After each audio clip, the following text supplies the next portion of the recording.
What is up, guys? I am back here today to talk about another super regional. Things are getting started on Friday, I believe.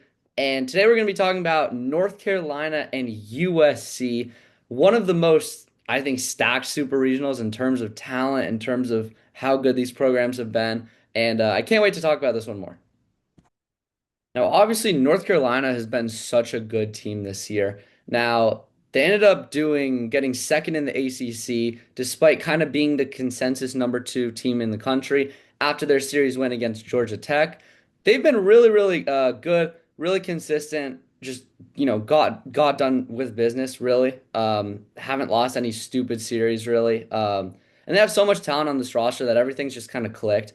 Now in the ACC tournament, they ended up not, finishing things off. They lost to Georgia Tech, which I kind of get. I think Georgia Tech is just a little bit better. But obviously they didn't prove it, right? I mean, they didn't prove it in the regional. They lost. And North Carolina's moving on. So shout out to North Carolina. I think they're pretty they kind of came in pretty underseeded as a five seed. I thought they were deserving more of like a three seed, to be honest. But regardless, I mean, really, really good team. And they did really well in the regional as well.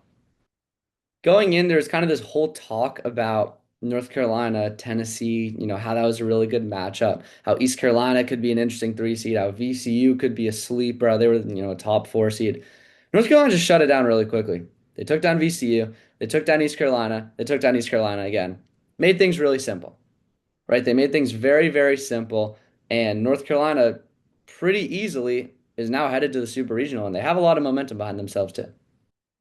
Now, this USC team is a very different story. Of course, they're not, they weren't number two in the country. They weren't close to it, but they did have a really good start to the year. They ended up winning, I want to say like 20 games in a row to begin the year. They ended up getting swept to UCLA, which is, kind of a big thing. Obviously, the rivals, whatever.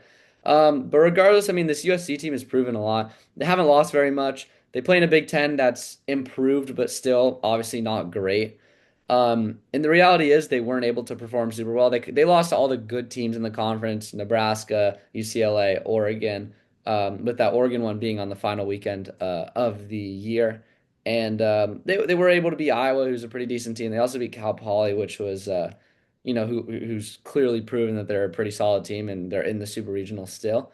But overall, this USC team has really struggled, I think, especially late in the year. They ended up losing to UCLA in the Big Ten tournament in kind of poor fashion, to be honest. And yeah, I mean this USC team, they're not bad at all. They're very talented, but they definitely kind of towards the end of the year lost a lot of steam.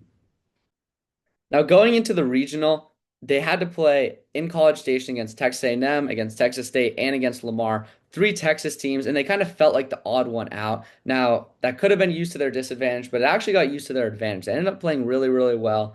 Kind of a poor start, but they were able to take down A&M, force a game seven, beat them again.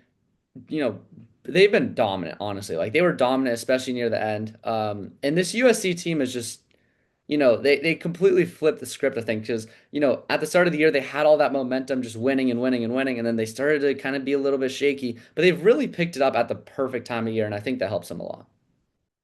Now, I'm not gonna lie, I kind of want to pick USC here. I have a spot for USC, living somewhat nearby. They have such a beautiful campus. It's a cool story to see them doing so well. And Mason Edwards having, so many strikeouts, being such a good pitcher, just it helps them out a lot. They have some good hitters as well, but unfortunately, I don't think I'm gonna pick them. While they had a good weekend, they weren't perfect. North Carolina was perfect. They played great. They didn't play very tough teams, but they beat the teams in front of them. And being at home helps them a lot. They have a decent little home field advantage out in Chapel Hill, and they have so much talent as well. Now, look, I love Aki Lopez. I love Jack Basir, but the reality is they have nothing on Cooper Nicholson and all those North Carolina guys that are so, so good. They have great pitchers as well. North Carolina is just more complete, I think. And a team that, being at home, I think is going to help them out a lot. And that's the reality. I mean, I think I'm going to have to pick them in the series. I can see game one going to USC if Edwards is on the mound. But if not, I bet he will be, but. Regardless, I do think North Carolina's able to come back. I think they're good under pressure, and it'll end up going into their advantage.